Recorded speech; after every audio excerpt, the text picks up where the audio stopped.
20 लाख भन्दा बढी ढुङ्गाहरू, तर कतै पनि सिमेन्ट वा गारोको प्रयोग गरिएको छैन।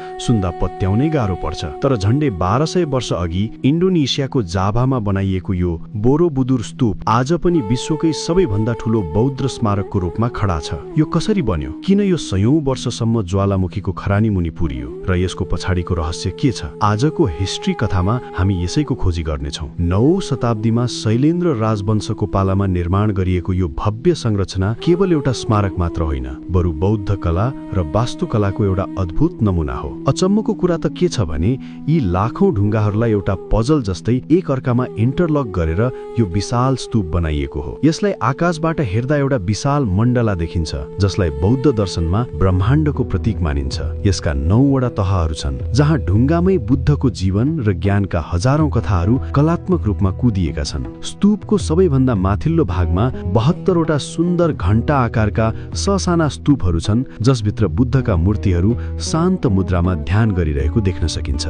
यहाँबाट देखिने वरपरको हरियाली र प्राकृतिक दृश्यले जो कोहीलाई मन्त्रमुग्ध पार्छ। तर एउटा समय यस्तो पनि थियो जब यो भव्य स्तूप सयौं वर्षसम्म जंगल र ज्वालामुखीको खरानी मुनि पुरिएर गुमनाम बनेको थियो। सन् 1814 मा मात्रै यसलाई पुनः फेला पारियो र अहिले यो युनेस्कोको विश्व सम्पदा सूचीमा सुरक्षित छ। विशेष गरी सूर्योदय र सूर्यास्तको समयमा जब घामका किरणहरूले यी प्राचीन कलाकृतिलाई छुन्छन्, तब यहाँको दृश्य कुनै स्वर्गभन्दा कम देखिँदैन। अहिले यो ऐतिहासिक धरोहरलाई जोगाउनका लागि एउटा विशेष नियम बनाइएको छ।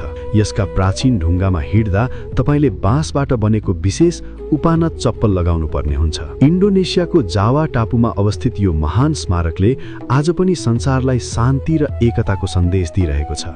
संसारभरि फैलिएको बुद्धको यो महिमा र ऐतिहासिक धरोहर तपाईलाई कस्तो लाग्यो? कमेन्टमा आफ्नो विचार पक्कै लेख्नुहोला। इतिहासका यस्तै रोचक कथाहरूका लागि हिस्ट्री कथालाई सब्स्क्राइब गर्न नबिर्सनुहोला।